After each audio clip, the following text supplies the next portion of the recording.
This is an important meeting that the community have asked for to discuss the former gasworks site that is now being developed into Southall Waterside. The community have clearly expressed some very strong concerns around air quality and pollution. The number of people here this evening is a testament to the concerns that you have.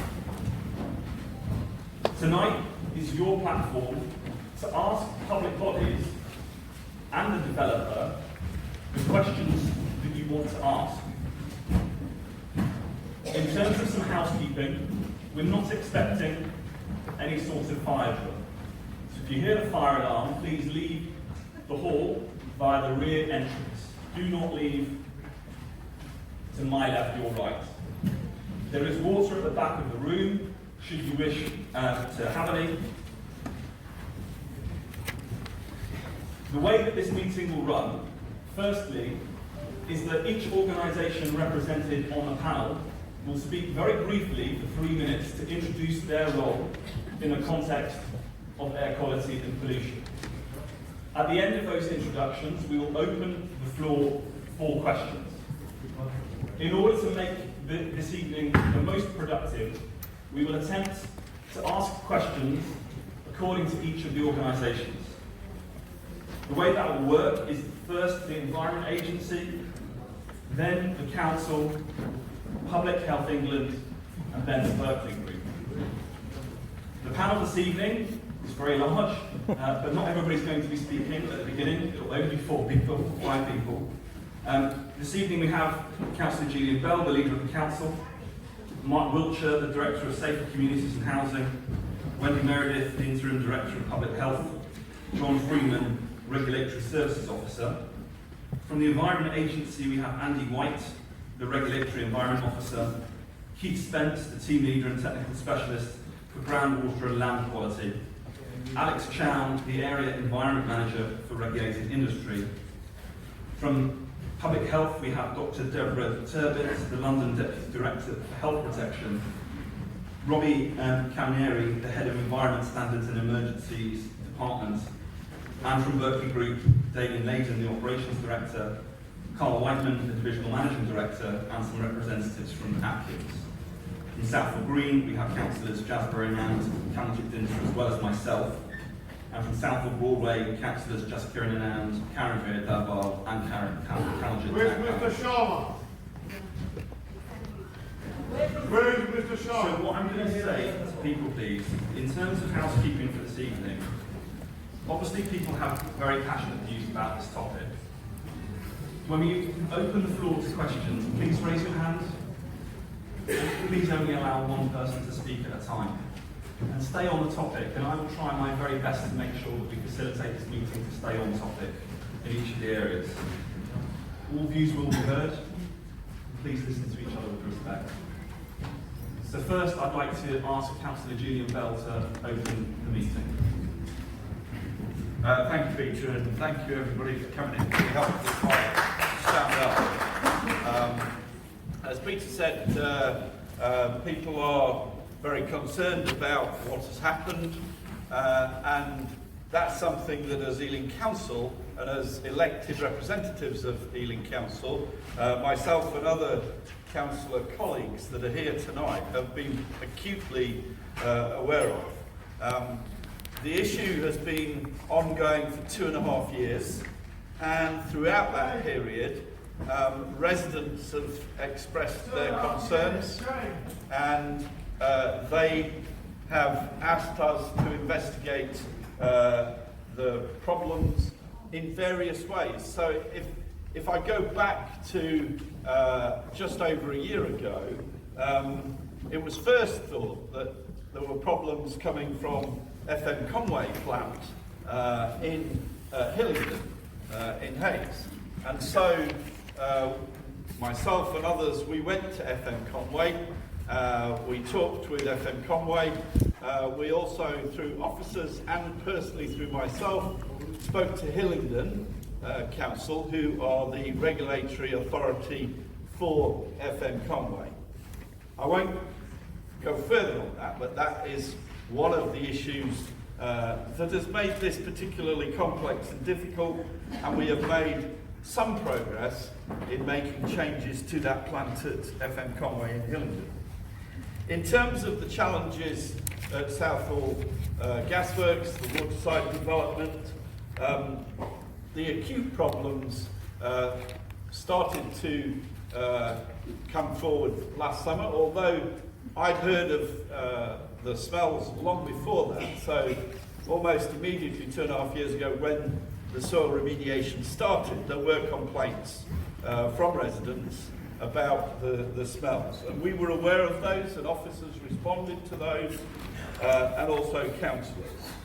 Now, when things got particularly challenging last summer, I myself wrote, rang and spoke to the Environment Agency, and we had various communications and correspondence about the problem.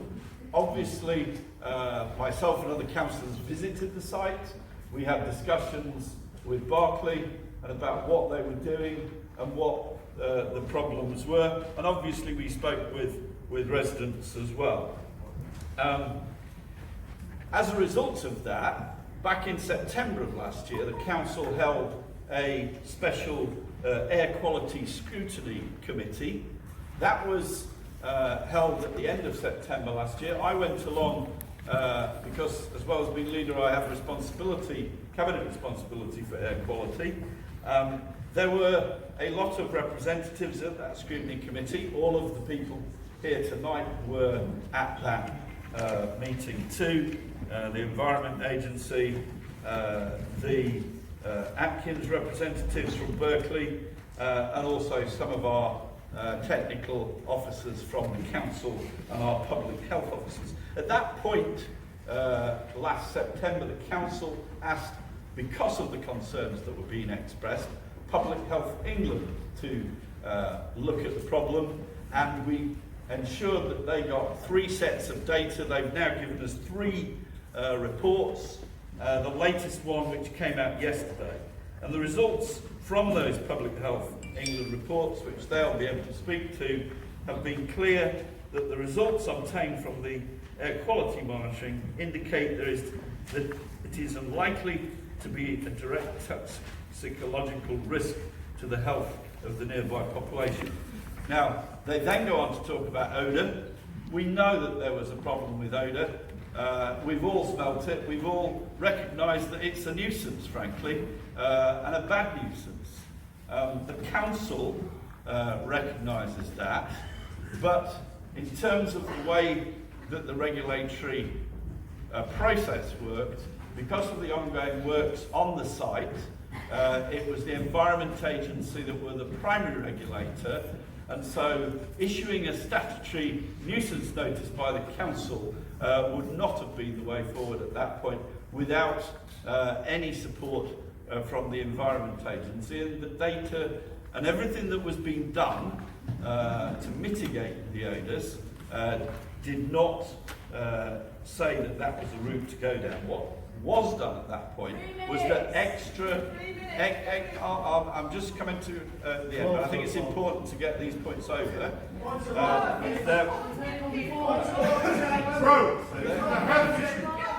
This is not a lecture.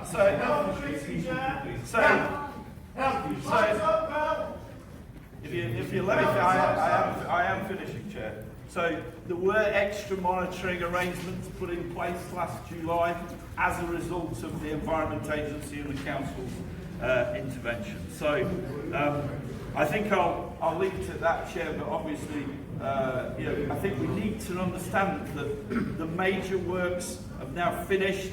The soil hospital has been dismantled, the work has ended, and people are moving onto the site, and there are 300 new houses. If I could please ask everyone, please, we're going to now ask the Environment Agency to speak. If you could please remain calm.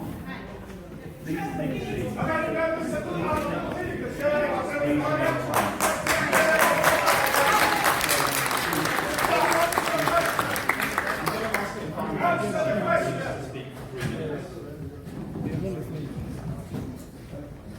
Good afternoon, my name is Alex Sharon. I represent the area leadership of David, Berkeley Group.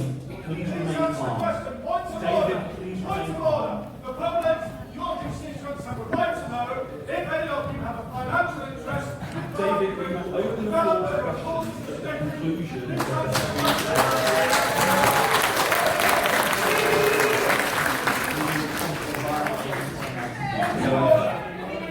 If I could please give me an opportunity, I have my countdown as well for 3 minutes. My name is Alex Sharon, I represent the area leadership of London.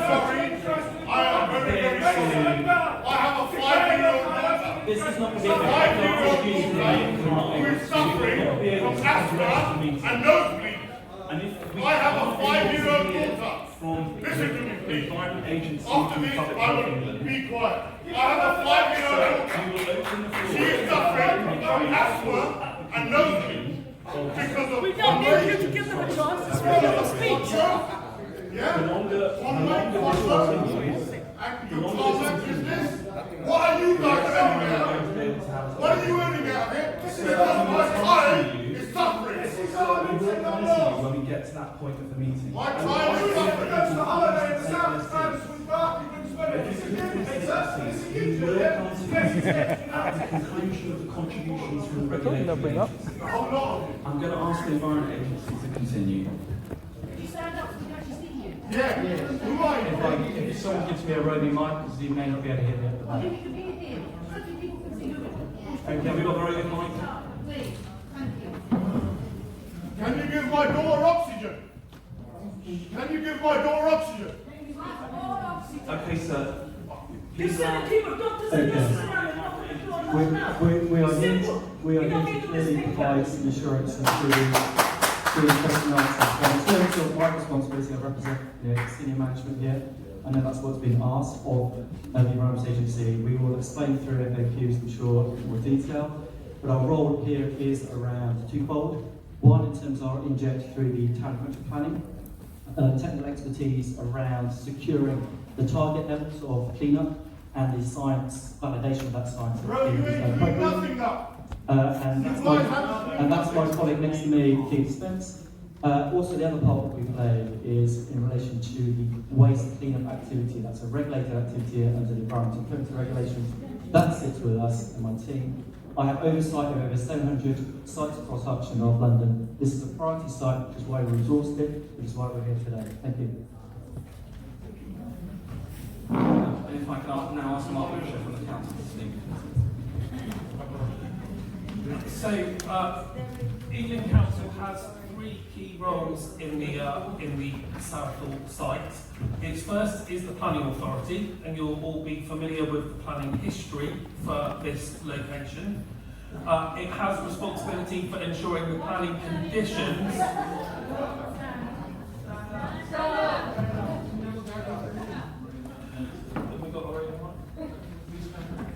Can you hear me if I don't use a mic? Give it, bro. What do you got? Okay. Paycheck, innit? So, we are the planning authority.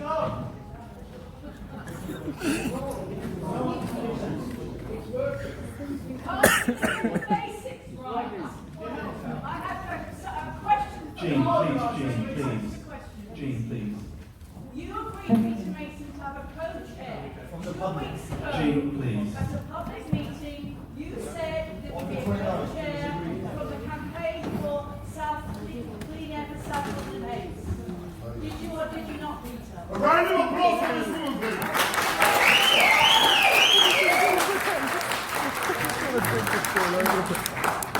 Okay, so we are So I will try to stick to my 3 minutes. The planning authority has responsibility for ensuring the planning conditions are complied with at the site. Oh, really? It also has responsibility for air quality and environmental protection, and is particularly cited on ensuring that the contaminated land is remediated And where to are a those standard records? Where are those appropriate records? for Sir, please. Where are those If there are records? interruptions in the meeting, we're not going to be able to get to the point at which we want you to make contributions from the floor. Where are those records? Please allow If speakers you to have a make their chair introductory of remarks. cash, we will get through this meeting. And finally, we obviously have responsibilities for public health and the population's health at large. This is undoubtedly a complicated site. You've heard the history that has been gone before. Our involvement very much has been to work with all of the key stakeholders. The land remediation that has been taking place up until the end of March was regulated by the Environment Agency. That creates a number of very difficult systems and legal reasons why the local authority is unable to intervene unless there is evidence that the environmental permit has not been complied with. And all of the information from stakeholders is that the environmental permit has been complied with. You haven't really got. We have continued to listen to residents, and we continue to listen to residents now, knowing that there is an ongoing odour issue which we have all experienced and acknowledge it is problematic. But sadly, that doesn't mean that we have the tools in the toolbox that will enable us to necessarily intervene, and that's because of the laws that we are bound by. So what planning would you do to prevent any gas That leaks? is not an excuse. That is to say that we continually keep this under review, that we continually work with stakeholders to understand what is going on, and we continually want dialogue with residents so that we can understand the ongoing challenges that are being faced.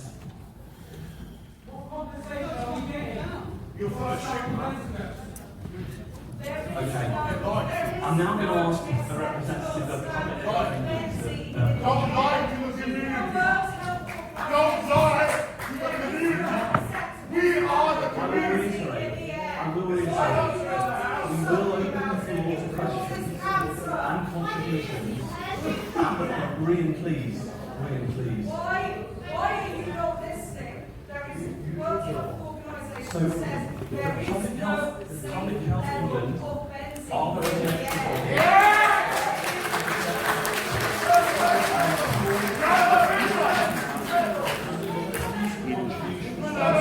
Once they have concluded their remarks.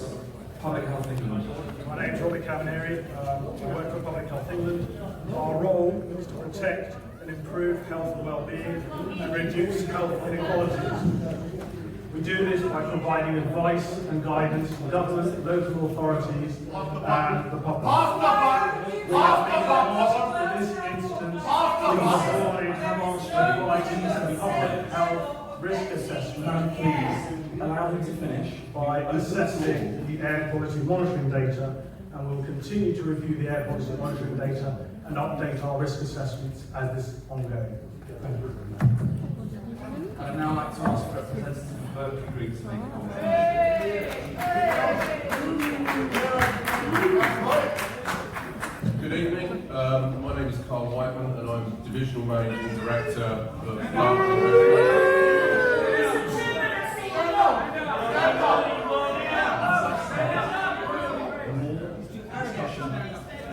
I'm a resident also, and I'm very interested in this, and I would like to be able to hear the dialogue. Darling, you went here to see what they do to your community. Where did you do that? In addition to being Divisional Managing Director at Berkeley West Thames, which is delivering Southall Waterside, I'm also a main board director of the Berkeley Group. How many shares did you sell last year, Carl? I didn't say David, please. Why did you sell shares? David, please. David, please. Answer the question. Stand up. To my left is my colleague Damien Lane, who's Operations Director.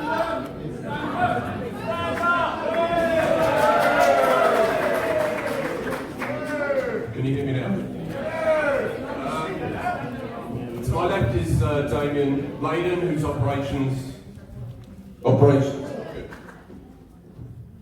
Damien's Operations Director for Southall Waterside and responsible for the delivery of the regeneration of the old gas works site. I would like to say that both Damien and I are happy to be here this evening. No, seriously, we are happy to be here this evening to listen to your concerns, and hopefully, with the help of colleagues here this evening, hopefully alleviate those concerns. Thank you. 4 years. Good job! Okay.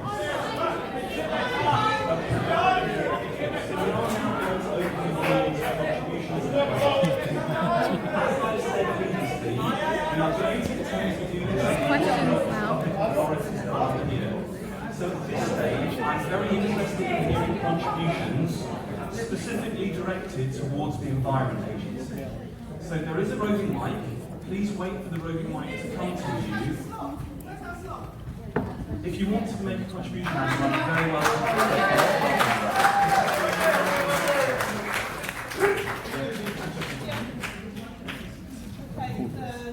Good evening, everybody. This is the people's meeting. You need to use this meeting to ask your questions. I know that feelings are running high. I feel very angry myself. But we have to really scrutinise the stakeholders that are here tonight. They have no intention, to be quite honest, of doing anything about our situation. It's just a tick box marketing exercise for them. We have to look at what we can do next to move the campaign on. If all of us jumped in our cars and went to the Berkeley Group headquarters in Cobham, We're doing this. we would shake Berkeley Group up. I've been there with my kids. I've seen that Grenfell United got in their cars, went to Sheffield to the cladding company, and I saw the video on Twitter. Again, it's a head turner, okay? Now, I'm not going to rehash my story for you. Listen to her! You know about it, okay? Things I'm concerned about is the influence that Berkeley Group have in our community. Now, Richard Butler, who isn't here tonight, is a governor at Blair Peach Primary School. He was nominated by Ealing Council. He's an LA citizen governor. Interestingly, in the minutes, he is lead governor for health and safety.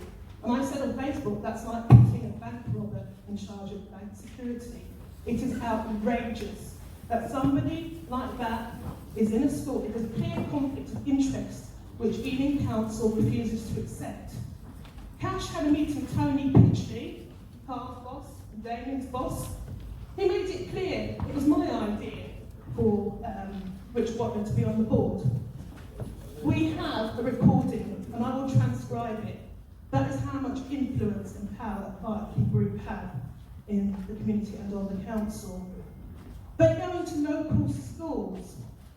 I'm a careers advisor by trade, and I support school industry links, but I do not support what Berkeley Group are doing. Because what they're doing, they are making children sick.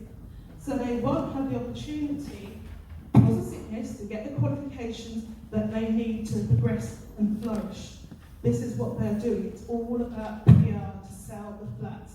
I went to an event on Saturday called Southall Community Sports Day.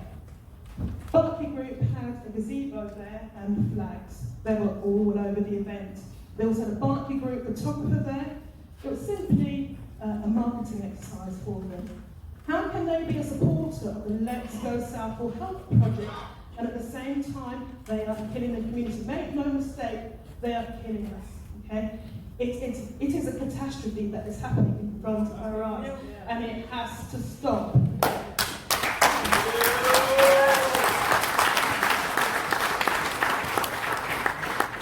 I'm not a natural activist. I've been forced into this position.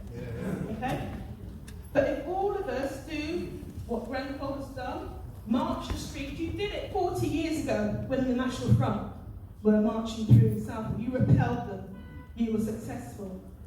Make no mistake, what is happening is a threat to our community. It is environmental injustice at the hands of Ealing Council and Berkeley Group in tandem.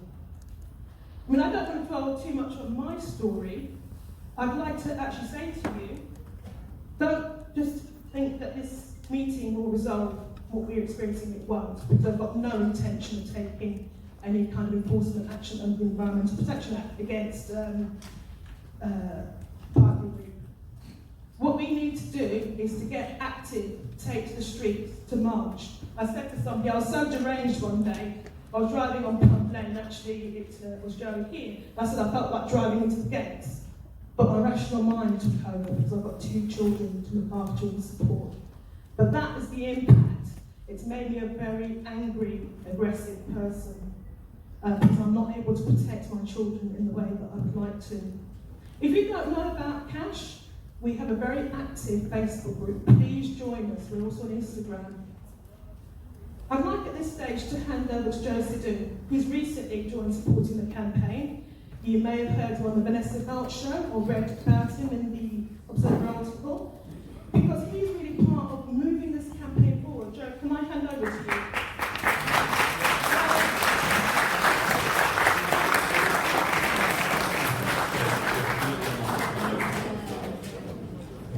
Can I please, my name is Joe Sidhu, I'm from this area, I'm born and brought up in Southall, I live on Hamborough Road. 9 years ago, I was the chair of governors at Beaconsfield Primary School. At that time, Berkeley Group had applied for planning permission so that they could build these 3,750 units on this contaminated land. The community came together and our school fought very hard on behalf of the children at that school and their health to prevent that from happening. Berkeley failed. They then took their appeal to Boris Johnson, who was then the Mayor of London. They no doubt made their representations using the resources that were at hand, and you can imagine for Berkeley Group those resources are considerable. This is a huge company with a huge amount of money, and they were able to persuade Boris Johnson quite easily that actually this little town called Southall needs to have 10,000 more people living in it. On that day, I remember going vividly to the GLA and making a plea to Boris Johnson that this town of ours is already suffering unbelievable amounts of pollution. Traffic pollution, environmental pollution, principally because for many decades, Southall was regarded as an immigrant community that could be completely neglected by the authorities because they didn't think immigrants would speak back.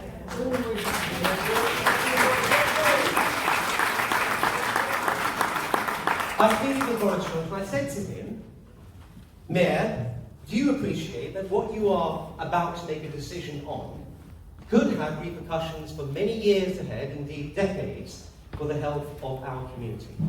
At that time, we believed that in fact Southall suffered the second highest incidence of asthma in this country because of the density of the population here and the way in which our community was struggling to survive. Those people already had severe health issues. Little did we know, naive as we were, that 7, 8 years later, we would have people not just suffering asthma, but active poisoning by chemicals which can cause cancer, like benzene, like naphthalene, like asbestos. The mere sound of those words makes most of us tremble with fear. And these chemicals are being inhaled every single day of the year, every hour whilst people are awake and whilst they are asleep. And the feeling of anger that we are picking up in this room is because it's not the folks here, with all due respect to them, very few of whom I imagine have any real link to Southall and that part of Southall. It's the people over here, and the very many people besides, hundreds, thousands of other people who are directly affected by this poison. And why should those people be blamed if they stand up and they scream and they shout about the fact that their children and their elderly folk are suffering from respiratory conditions that they never had before? Of course they don't. Look at how this meeting has been set up. There you sit, and I sit with you, in opposition to all these very intelligent, educated, highly qualified people. And they are set up in such a way as if to be in opposition to you. Money is not everything. Those organisations who have been active, and great respect to people like Angela Fonso and David and all the others who have been pleading for months, if not years, to be heard on this issue. To say now, how is this our meeting? This meeting was not set up in a way that incorporated your feelings, your views. It was set up so that the people behind me, with all due respect to them, had an opportunity to tell you, not to ask you, not to discuss with you, but to tell you what they are or are not doing. Some of you may get the impression from the contributions that we've heard so far that this is nothing more than a continuing whitewash. What we're facing is a collective statutory failure to protect the health of local people, and in that failure, each one of these stakeholders behind me has to take a share of responsibility.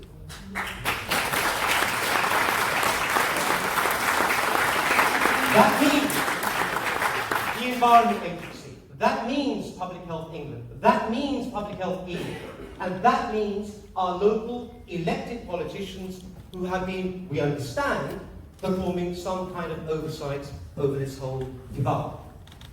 Every single one of those people carries responsibility for what's happening now.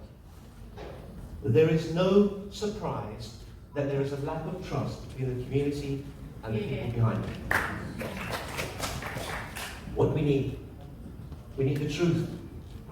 We need the truth about what actually is happening, not the truth from a consultancy like Atkins who have been paid for by Berkeley, but the truth from people who are truly independent. We need the Environment Agency to perform and discharge their statutory responsibility. I'm a barrister, I'm a lawyer, I understand how these things should be done, and it's not being done. It's not good enough for people to simply say, we've looked into it, and actually we hear there's a few problems and there's a bit of odour, but in fact there's nothing for you too much to worry about because the professionals and the experts have said to you, you've got nothing to fear. No one trusts them. So what do we want? We want independent monitoring. The Environment Agency must do its job and actually put that together. We must have our council, our elected representatives to do their job to actually supervise what's going on. They simply cannot fold their arms and say it's somebody else's responsibility. So keep making noise, keep being active, keep complaining, and keep asking questions. Because in a democracy, that's exactly what we should have.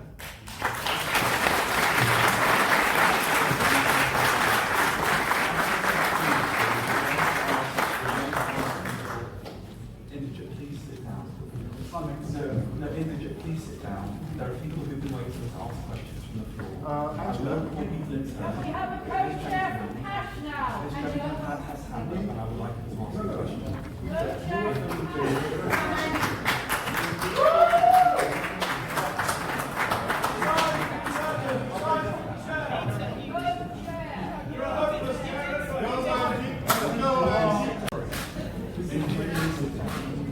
There are people here. I will carry on without the mic. That is please, I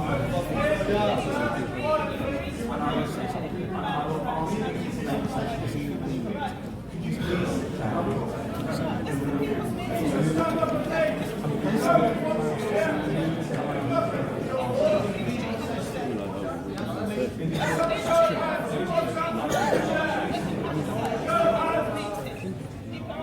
Southall Community Habitat, Southall Residents Association will not be silenced this evening.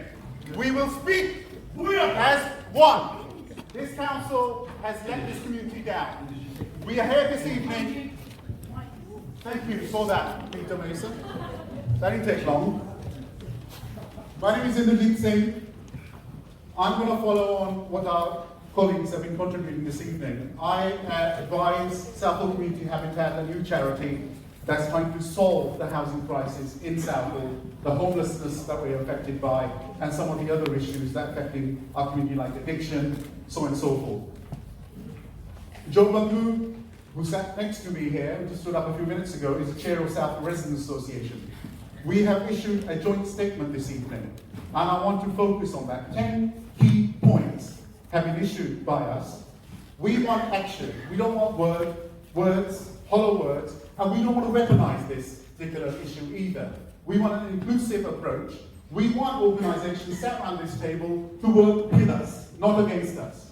We don't by some of the rhetoric being put forward by others who have spoken this evening. No way. These are personal scores people want to settle. Good luck to them, but not this community. This community will not be taken for a ride. So what we're looking for, jointly, is an immediate end to the poisoning of our community and steps taken to independently monitor and deal with health impacts to date and into the future.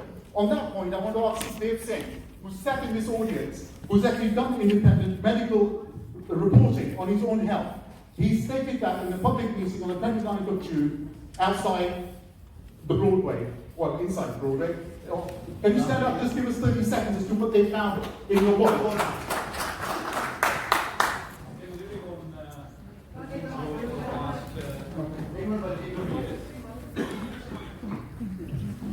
My name is Southall.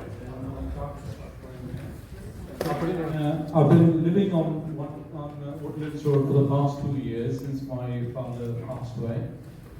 Since that time till earlier this year, my health went from very good to literally I was just crawling on the floor. Now, as a consequence of that, I went for a private checkup to a holistic centre and spent nearly £5,000, only to find out there are a number of heavy metals have been found in my body. Listen to it, Berkeley Group. Now, I did some further research on CDC, which is the Centers for Disease Control and Prevention. Benzene is one of the worst things you could have and be affected as a result of it. It says the major effect of benzene from long-term exposure is on the blood. Long-term exposure means exposure of a year or more.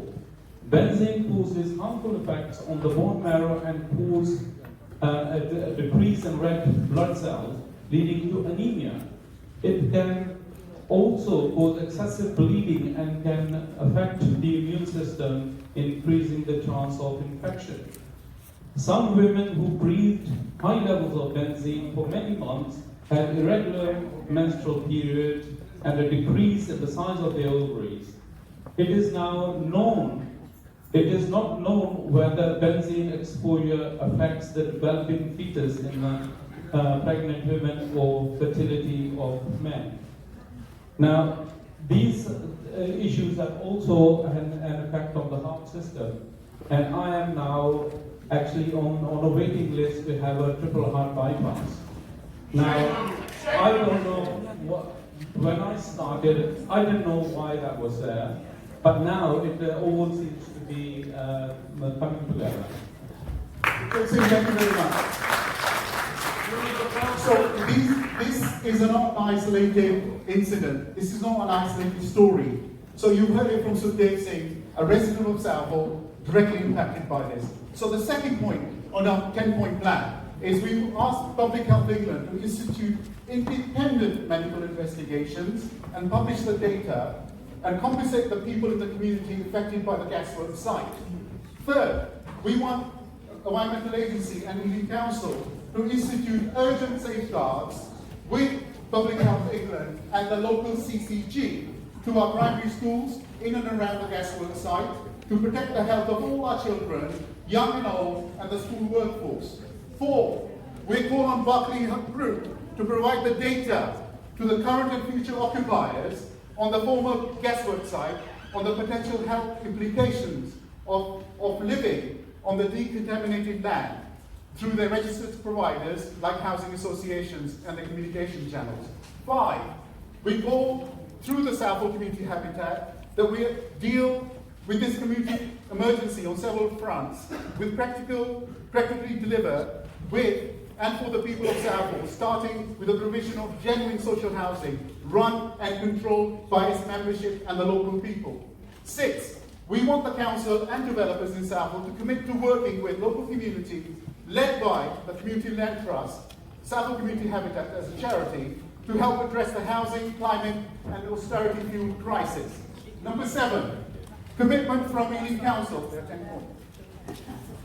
Commit from Ealing Council and the GLA Mayor, who left us with this legacy, to ensure independent surveys of all Southall Broadway ward homes are undertaken and compensation provided for the damage caused by the works at the former gasworks site.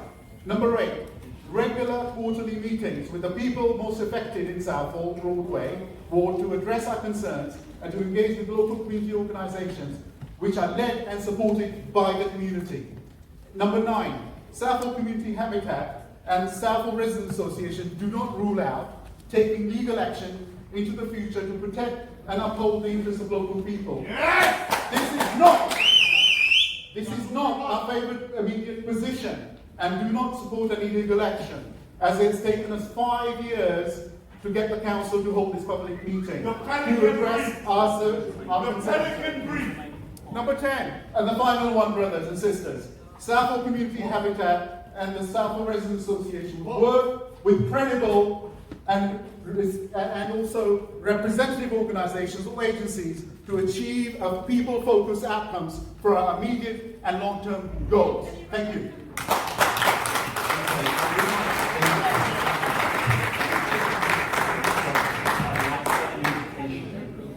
Environmental agency first, as we tried to about 20 minutes ago. Can I get an indication, please, as to people who have questions specifically for the Environment Agency? This chap here, we've been waiting right since the start. So what I'm going to do is I'm going to take them in rounds of 3. So, sir, if I can ask you to go first, and then there's a chap here as well.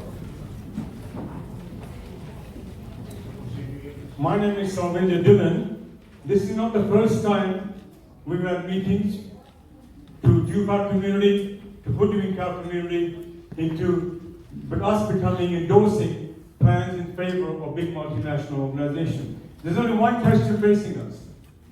On this side is that group that want to increase their profitability for the Berkeley Group. On the other hand is the community where the real evidence is, are our children not suffering? Ask those families whose children are suffering from asthma and other illnesses. Are the families not suffering? That's where the real report, the real evidence that Joseph was saying is going to come from, not the reports you have. We have no faith, no trust in these reports, because we spent 5 years campaigning against the gasworks before 2010. In the year 2010, the whole community, the council, Ealing Council, our community, provided every evidence of the dangers you're facing today. What you're facing today is what we pointed then, it was rejected then. Why would the development carry on now? The question I ask simply to the community is, only one thing is, I'm going to ask my community, I don't care about this group. The reason I don't care about them is, they only care for their profitability. We care for the lives of our children. We care for the health of our community. The decision we have to make is only one. Are we going to protect the interest of our community, or are we going to protect the interest of profitability of these organizations? And I ask our councillors one question. When you get elected, on what basis do you get elected? You get elected because you are the community. Hold on. But I'm proud. Besides here, others are here. Listen, we stood as one. We as a whole, the councillors and the community were together, stood, rejected it. Why are we being insulted now when you were with us?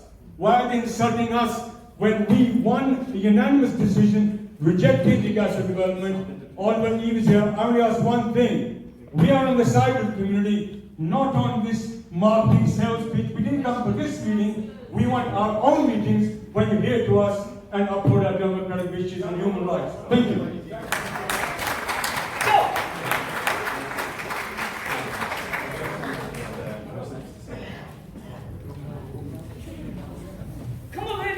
I'm very happy today because we've just but I'm very cross that it's taken 2.5 years for us to be invited to engage. 4 years. 5 years. 2.5 years ago, I started phoning up the Environment and Health Agency and asking them what they were going to do. And I got past pillar and post between the council and the Environment Agency. Yep. So my question to the Environment Agency is, why are you here today when the work is finished? Why haven't we been able to ask you these questions in the last year and a half? And my question to Berkeley, in the same line, about communication, is that I've been told by the council council, oh, Berkeley's job is to communicate how long it's going to take. Have you got their newsletter? Of course, I signed up to their email. What do I get? A nice glossy brochure with people in high-vis jackets. Oh yes, progress is working well. No communication about how long the work is going to take. So it's the first time I've come today, I've heard the work is finished. So the question is, why did it take you so long to communicate adequately the timeline of the work involved?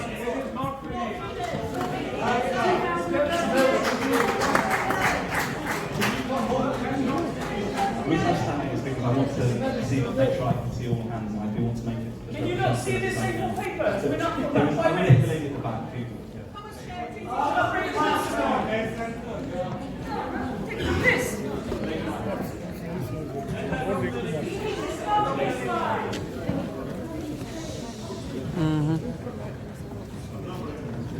Hello there, my name is Catherine. I'm a doctor. I am also a toxicologist.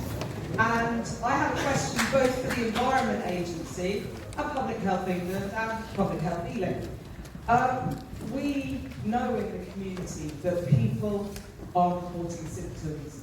They're reporting headaches, they're reporting nausea, they're reporting infections, they're reporting difficulty concentrating, all of which can be attributed to benzene toxicity. And there is no independent air quality monitoring taking place. But I haven't also seen any inquiry into the burden of symptoms within the community, how people are actually suffering. So what will it take before anybody takes any kind of statutory investigation or statutory action? Will it take that people are dying of cancer before anyone will take notice? Because at the moment, nobody seems to care that people are actually suffering real symptoms and real illnesses from the air they're breathing every day. So my question to the statutory authorities is, what action have you taken? Can we see the data? And what action are you going to take off the back of it?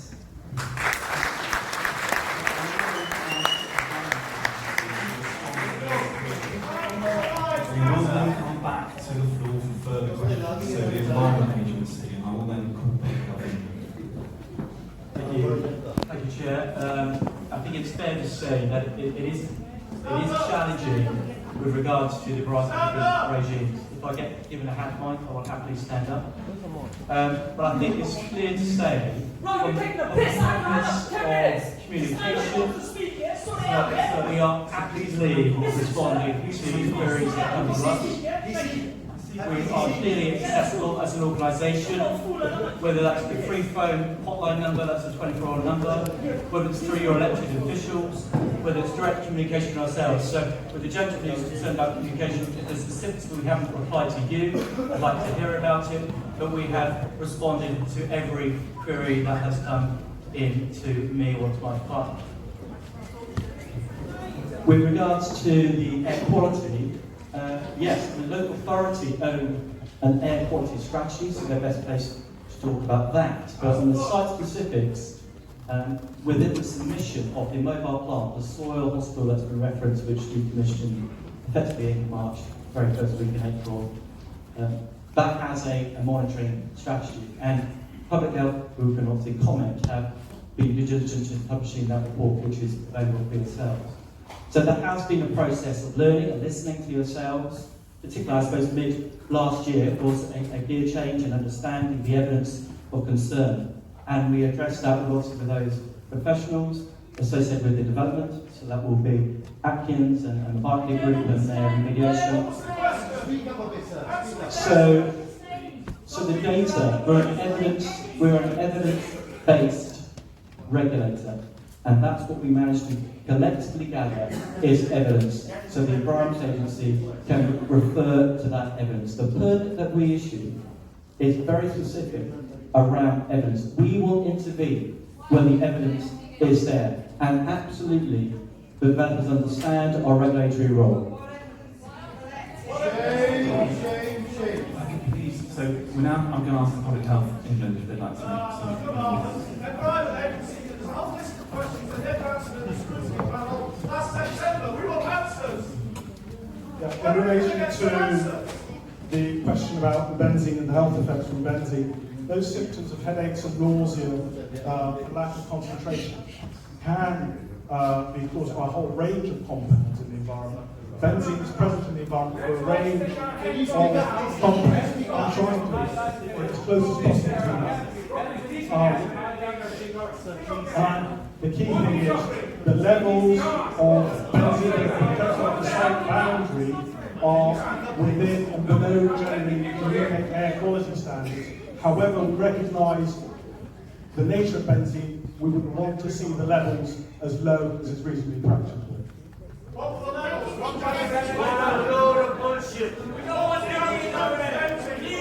Okay, so more questions? If I can so I'm the lady here, yeah, so it's the lady, and then I'm going to ask, I'll ask the gentleman over there. Can you not see my hand? Hello, thank you. You talked about benzene levels possibly coming from more than one source, and I think there's a recognition that the benzene levels are higher here, or that there is a level that is higher than regulations allow, is that right? There have been occasional weeks where the average has been above, but the average overall has tended to be below the UK and the US bottom value. So benzene levels could come from different sources. Could you tell us what other sources could be possible? One of the key ones is vehicle exhaust, combustion and Don't blame it on the cars. No, mate, I'm a mechanic mate, I've been a mechanic for 10 years. Trust me, that is not even part of it. It's not even anywhere near it. You need to understand, if you know anything about vehicles and you know what's inside of an engine, you know benzene's not in it. Don't come up with that conclusion. More people to make contributions, and then we're going to have a panel respond. Can you see my hand? My hand will be up in here for 12 minutes. Hi, my name is Angela. I live literally behind the new flats. And my question is directly to Berkeley Group. Why did you build the new flat? You know all the kids in Southall are suffering. My kid here, who's 8, he goes to Beaconsfield School, all the kids are suffering, and you're not doing anything about it. And especially Ealing planning. Why did you give planning permission in the first place? I don't understand.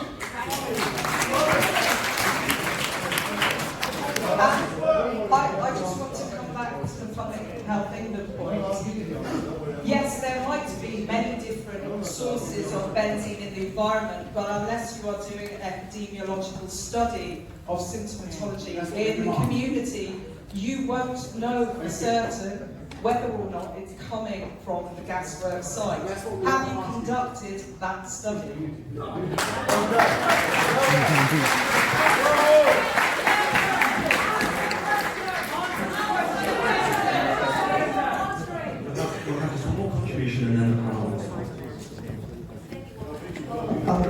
My name is Pardeep Singh Roy. I've got a question for the Environment Agency.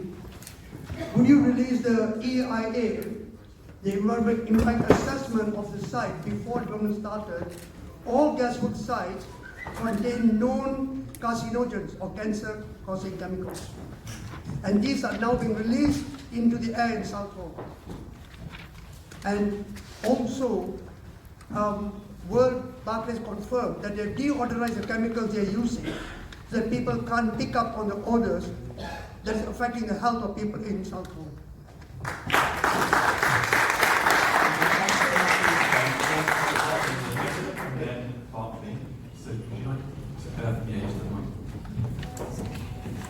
Yes, I'm Deputy Chairman of Public Health England. Sorry, can you hear me? Is that better? I'm Deputy Chairman from Public Health England. In response to the question about the epidemiological study, we have not done that so far. But the... Why not? Don't we But he's allowed to speak daily, please. Brown lives do matter. You just ignored us above. It's a slide. The reason we have not done that is because the levels of benzene that have been released from the site during the soil remediation have not been at a level that will cause direct long-term harms to health. However, Ealing, Public Health Department of Ealing Council does monitor the health of the population in terms of diseases that are being caused within the population, and there's an annual report made by the Director of Public Health into the causes of ill health in the population, and that is monitored. Not true. Why are you catching cancer?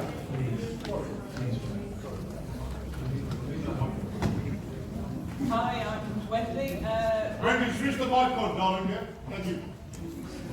Sir, I'm sorry. I won't have language like that, so please contain yourself. We're going to come back to the floor in a minute. Please be respectful. Please be respectful. You're the ones who are creating a hostile environment for us to live in. Wendy Meredith, can you hear it back? So I'm the Interim Director of Public Health for Ealing Council at the moment, and I've spoken to many of you about your health concerns, and I thank you for sharing all those concerns with me.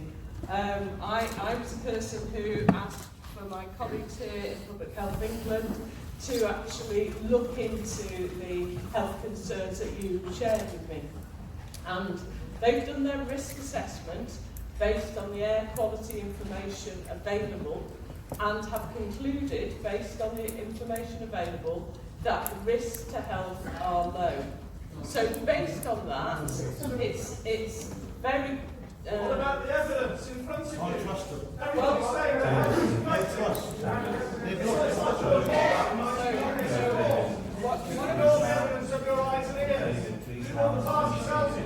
so what I would say is that if that risk assessment were to change, then we would obviously look into whether there was any more studies that it would be necessary for us to do. But at this point in time, there is no reason for us to undertake those studies. David, you're a very passionate advocate. David, don't approach the table, please. No, David, please don't. David, please don't.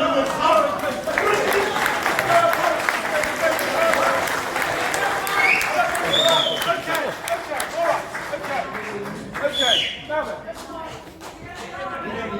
I don't need a microphone. If they won't give me a microphone, I brought a megaphone that would let me in with a megaphone because they're frightened about what I've got to say. They don't want you to hear me. Most of you already have, I think. But they don't want to hear it, okay? Now then, naphthalene, which is one of the, where's on our bit? Naphthalene is one of the main causes of the odor, yeah? And it's been over the limit, etc., etc.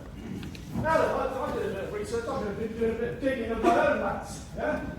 The more I dig, the dirtier it gets, okay? Naphthalene, apparently, I've found research which shows that people from African and Asian ethnicity are genetically more susceptible to illnesses from naphthalene. In Southall. Can you believe it? Public Health England, is that true? It is true. Right, it is true.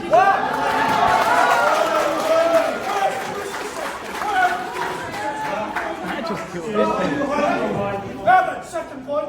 Second point, right?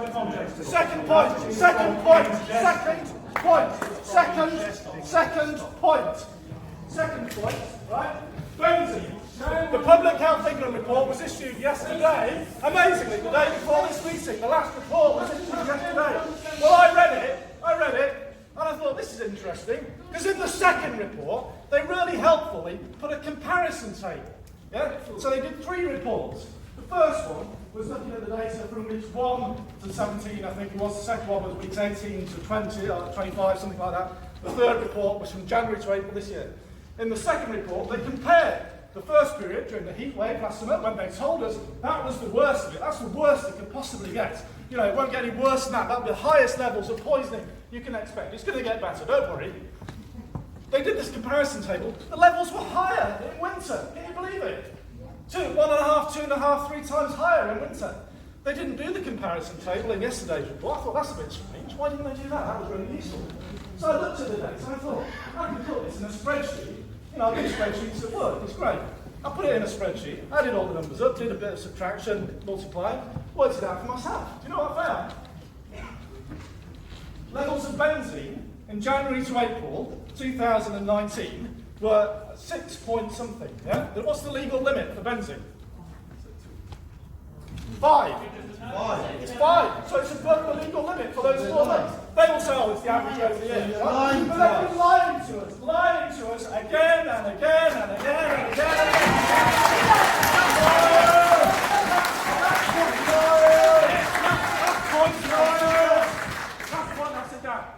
When is remediation cleaning of contaminated soil not remediation? This one's really funny, yeah? Okay? John Freeman, hello John, how are you? You're all right. When is remediation not remediation, John? Can you tell us, please? No, I'll tell you that. Okay. Well, remediation is not remediation when John and his mate, James Potter, who's the contaminated land officer, whose post, can you believe this, was paid for by Berkeley Group.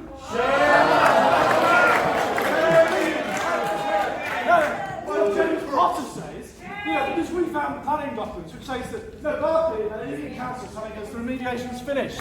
They closed the soil hospital at the end of March. We found the planning documents. The remediation, the cleaning of the contaminated land, is due to end in 2038. That's 19 years from now. Yes. Yeah? So I asked John about this. I asked John. John's the Air Quality Regulatory Services Officer, big cheese in the council, been there for years, looks like he might retire soon. Now then, I asked John about it, and he consulted James Potter, whose post is paid for by Berkeley Group. What? Really? Okay? James Potter came back, what is he? It's remediation in a sense that it's not remediation. Yeah? Do you actually think that we are stupid?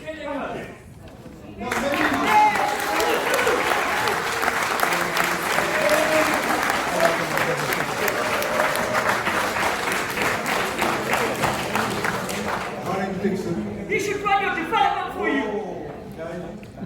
I've been living in Southall for over 30 years, and I've been to majority of the meetings of soundings, your PR company, before the first ever brick was actually placed in the site. Now, what they said at the sounding meetings with the master plans, nothing will come through any of our residential roads. That was a pack of lies. Because what we have is Berkeley Group, Damien Dagan, who's labelled us as troublemakers, Joe and myself, yes. Lorries will always go through the straits. But one thing they forgot to do was get planning permission from Hillingdon Council. And Hillingdon Council put a block. So they ran running. Guess who to who? Julian Bell. And he even said, yes, go for it. Go for it. And then, anything goes. Because at the end of the day, you have big, massive HUVs going through Woodlands Road and Trees Road. Yes? During school period. Kids were going to school. I took pictures of trucks taking out cars. They didn't even realize they were hooked onto a wing and pulling the car out. Dragging them. Kids were going to school. Yes? And their conditions were that they will not go through school period and school terms. Bullshit. Sorry for my language. But anyway. Okay. Apologies. But all I've got to say now is Mick Saviours, councillor, he wrote an email to Councillor Johan, who passed it to me. His quote is, it's not dangerous level. So what is dangerous level for brown-skinned people? If it's not dangerous level for white people, what's the dangerous level for brown-skinned people? Because, like they just said, ethnic minorities are perceptive to this. Yes? So if we are suffering. We make the majority here, unfortunately, yes, we make the majority. But at the end of the day, I've got a question. What is the dangerous level? Thank you.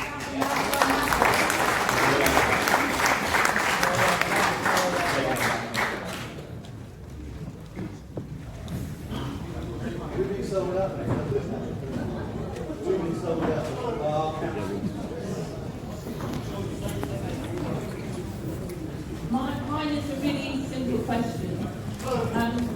Why are the statutory bodies who represent us after all, why have they not instituted independent monitoring? And what was the reason for that?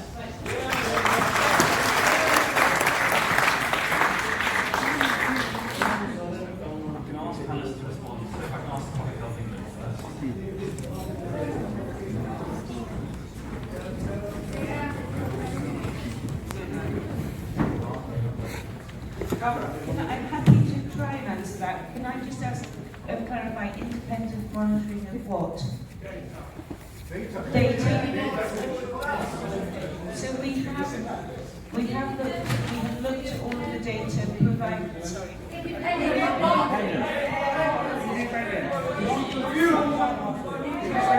I'm trying to listen to lots of voices. So we have looked at the data provided by Atkins on the levels of contaminants that have been measured in air, and we have provided 3 reports with our independent assessment of those levels, measured levels, to Ealing Council, and those 3 reports have been published. I consider that to be independent. If you want other independent data monitoring, there's perhaps...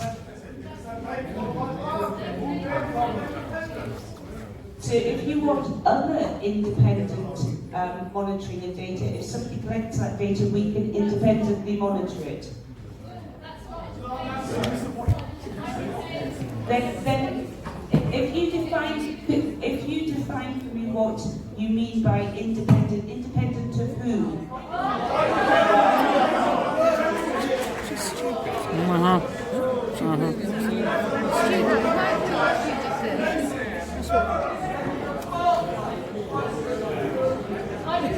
Now he's trying to explain it to her.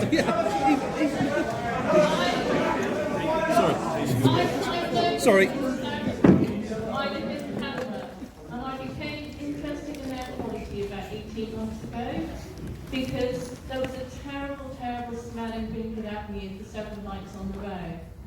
So I looked at Ealing Council air quality data, and to my surprise, I found that I could find the data in Acton, I could find it in North Ealing, I couldn't find it in Greenford or Southall, and when I asked about it, I heard that they were all closed down. Now my question to you is, if you're saying that this is independent monitoring, I understand that the monitoring is being done by Berkeley and being passed to you. Why aren't you as statutory bodies doing your own independent monitoring?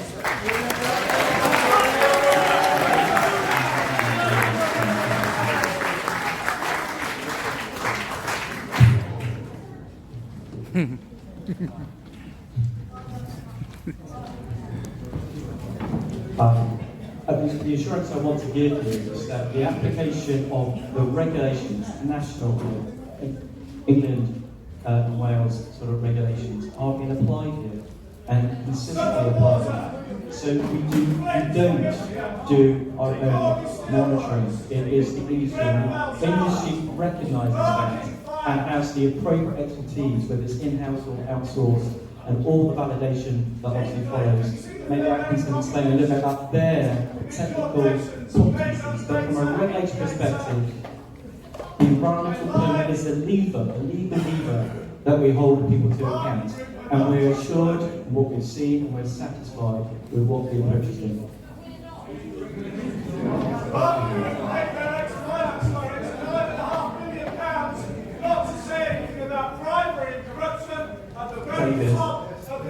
David, we have very little time left. We have very little time left. I'd like to respond.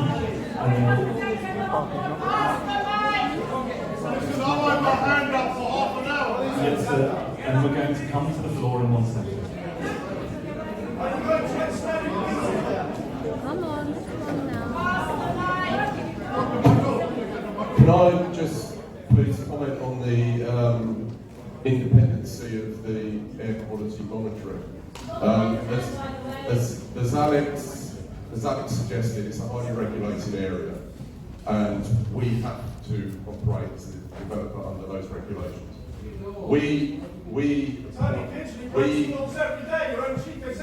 David, please, let people make contributions. Allow people to make contributions and don't come to the floor for a final Could I just carry on commenting on the independence of the air quality monitoring? As I said, we have a highly regulated area, which we have to pay for as the developer. No, as I'm saying, it's an independent, it is an independently regulated area. I think if I could I just ask Atkins to respond in terms of their independence in that monitoring, please? Let's allow Atkins to respond, and I'm going to come to the floor for another round. Good evening, everybody. I work for Atkins, and I would just like to say that whilst, yes, we are being paid to do this by the Berkeley Group, we are a company of professional environmental scientists and engineers who work to professional standards. Angela, please allow them to respond.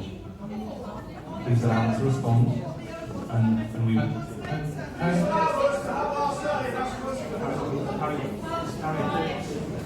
Okay. If you would like me to carry on, perhaps people would be prepared to listen. And we would apply the same standards, the same critical professional opinion if we were doing this work directly for the community in Southall or if we were doing it for Berkeley. We are not influenced by who is paying us. We are independent professional scientists.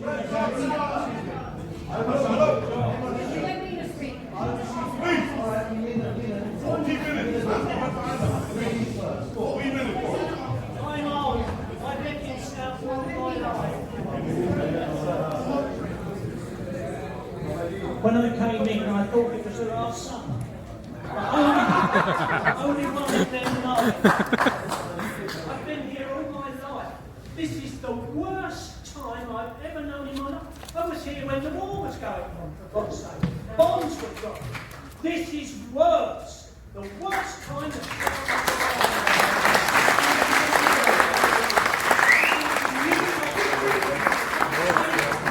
completely ashamed. My man over there, Christopher, told me I would live to see the end of it. And for God's sake, I hope I don't, because it makes me so hard.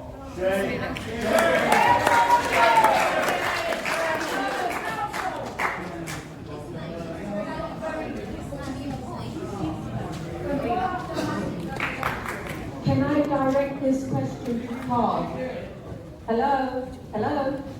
We meet again. You met me at my house, yes? Because I live right in front of your development with Tony.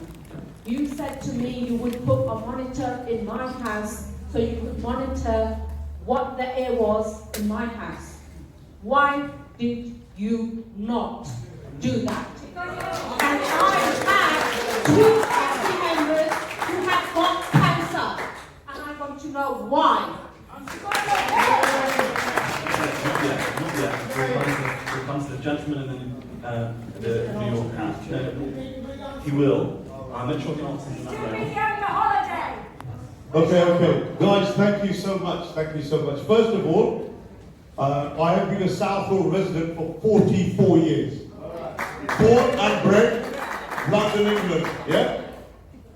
Firstly, Berkeley Group, thank you so much for attending this evening. I apologise for the criticism, but there's going to be criticism and sarcasm. Just let me know when you want me to stop, but I have lived in this town for 44 years. First of all, the only thing I would like to make you guys aware of, my daughter, I have 2 daughters. One is 7 years old, one is 4 years old. My youngest daughter, she's now 5, she had asthma. And ever since, babe, sweetie, listen to this. Because it's warranted by a doctor, I've got it warranted in a document by a GP. Please listen to me. My youngest daughter, who is the love of my life, both of my daughters, all I want to do is see them grow up. I want to marry them off into a wonderful house. My youngest daughter is 5 years old. I'm sorry if I get emotional, if I cry, if I shed a tear, please share it with me. But since you guys have torn up that gas pocket, the gas pocket, God bless him, rest in peace. My daughter is having severe nosebleeds every day, irrespective, at home, at school. She's having them randomly. She's an asthma sufferer. Her asthma has got that. Okay. You guys are whoever you are. And I ask the Labour get here? Darling, no. Where's Labour? Our local council get here? Where are they? I'm so sorry. Election time. No, we got one of the reps there. You That's have why. allowed Conway to come here and set up. You have allowed Quattro to come here and set up. You have allowed Tarmac to come here and set up. I rest my case, man. Because Brenda can't come here, that's why these guys are here. Shame on our councillors. Shame on our councillors. Shame on Labour. You're set You have out. allowed it to happen. Money's more important than If your anything life. happens to my daughter, I'm coming to you like the Pelican Brief. I hope you pay Watch for the it. film. Watch the film. I hope you pay for what we're going to pay. Please take your seat. Right, visible.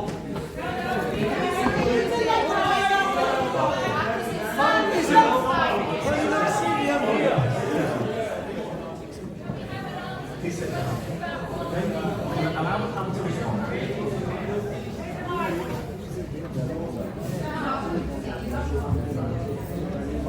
Hello again. Responding to your question about when Tony and I visited you in your home, thank you for allowing us to visit you in your home. We did say that we would go away and consider putting air monitoring in your home. We absolutely said that. I'm not denying that at all. We came away and sought advice as to whether or not that was the right thing technically to do. Sorry? No.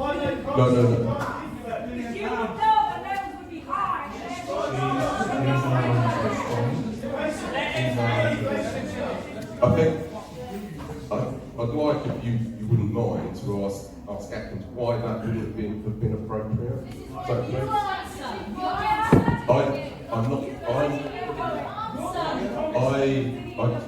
promise you, I said we'd go away. I said we'd go away and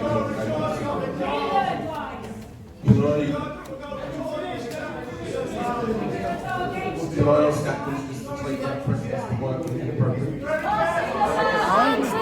No, I'm not technically qualified to answer the question.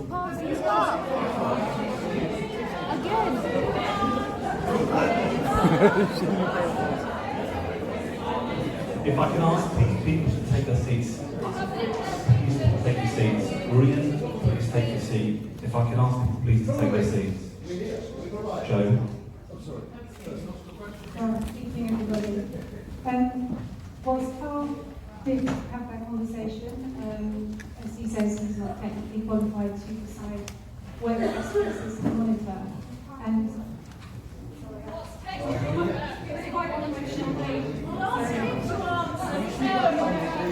Jean.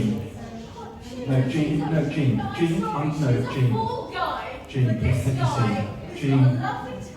Jean, please take your seat.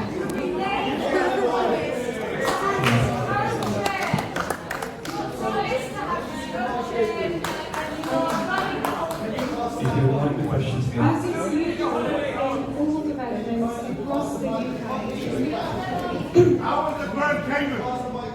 as in all developments across the UK, it is normal practice for environmental specialists to be employed to undertake and advise on air quality monitoring, on assessments. This is completely normal practice. There is no malicious intent on any Hold on, that lady, she turned around and said, the benzoin levels are at the minimum.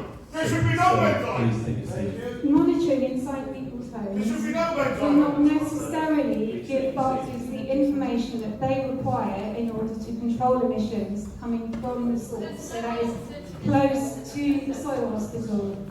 So it's much more useful for us to see the concentrations around the boundary. We can get a really good picture on how the concentrations vary. There's no boundary. Therefore, where The area would get more around the surroundings because they would concentrate in the area. the monitoring has been undertaken, the monitoring has been undertaken at an increasing number of locations in response to Joe, please. I'm going to bring in the Environment Agency now.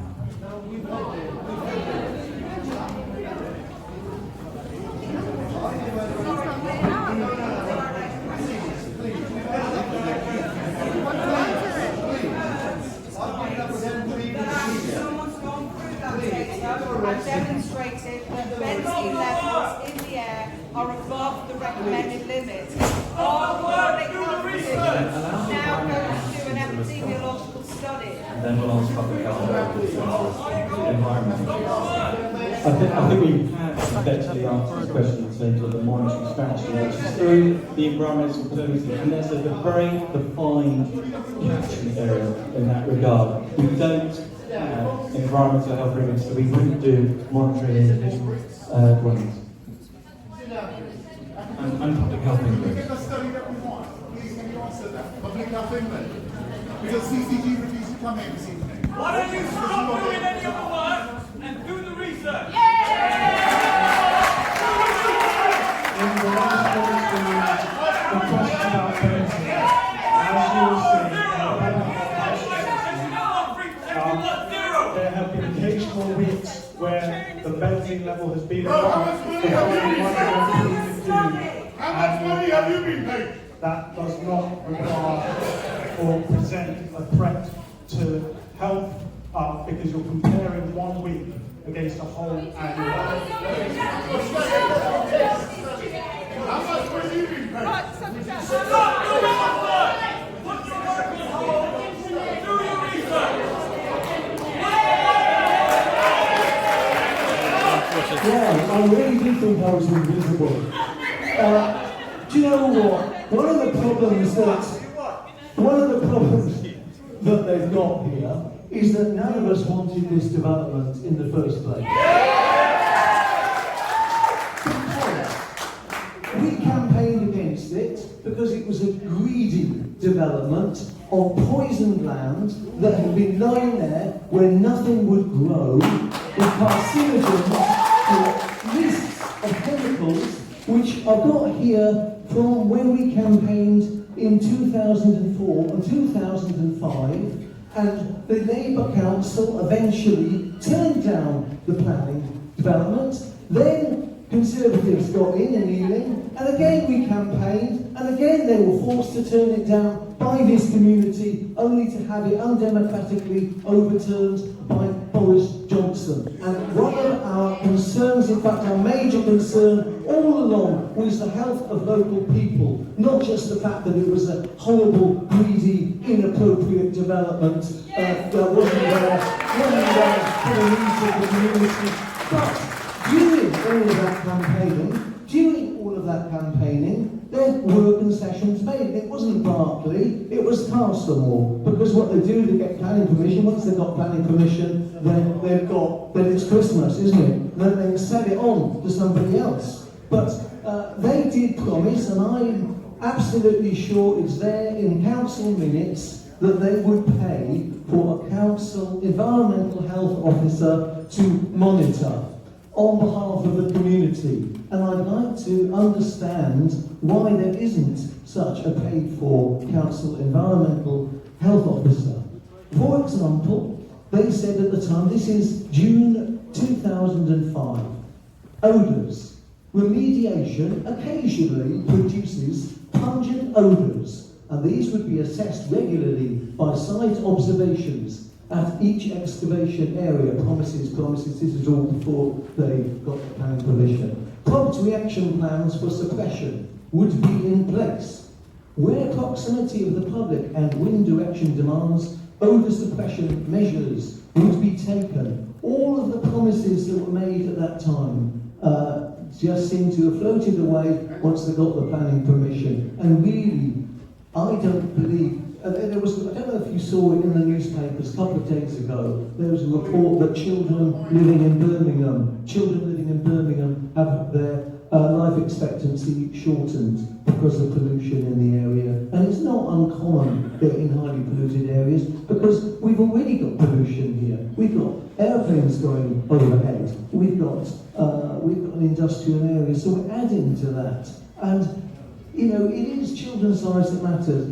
I can't imagine that with all the money at stake, anybody is going to readily admit that poisoning local children. So it is down to people power, and I would like to see a bit more of a lead from the council with environmental health, and you know, use the powers that they've got. Independent, well, absolutely. The very last thing I wanted to point out is we've lost our children's services at a local hospital. You can't take the kids to A&E now, and we need to get that back as well.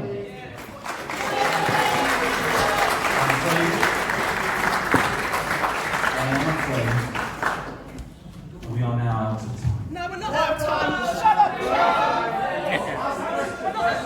let the people have their say. I've got a question.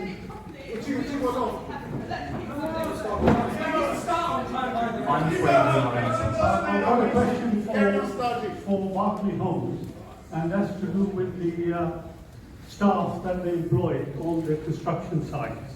I'm just wondering, have you had any staff who worked there for a long time over the last, constantly over the last 3, 4, 5 years?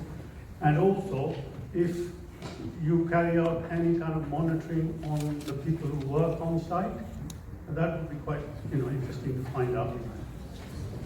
I'm going to ask Barkley to answer that final question, and I'm afraid we are out of time.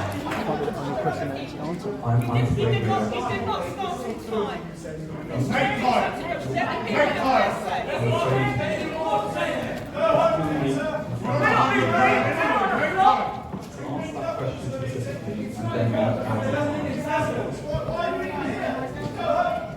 What's that? £5 million sitting behind the desk? Take time.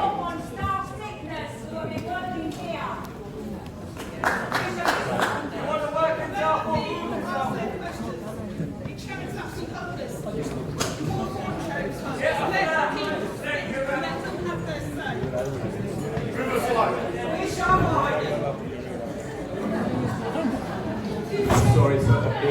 In answer to the question about the monitoring of our people on site, the answer to that is yes, there is health monitoring of the people working on site. I am now afraid we are out of time. Make time! Take time for the community! You're very technically and ably. It's far more important to people's lives. Do a course in sharing. You haven't done a very good job. Let the people have their say. Because this will get... How many people in this room want to continue for another 20 minutes? Yeah! 20 more minutes! Half past 8 we finish. Sit there. Continue. Come on.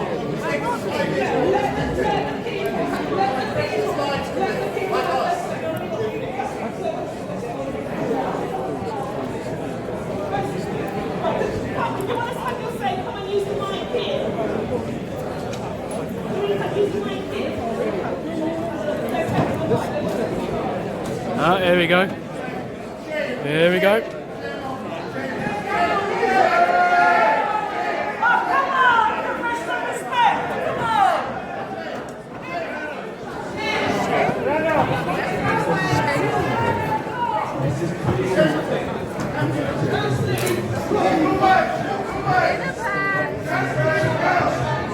£10 million salary!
Okay, just stop it.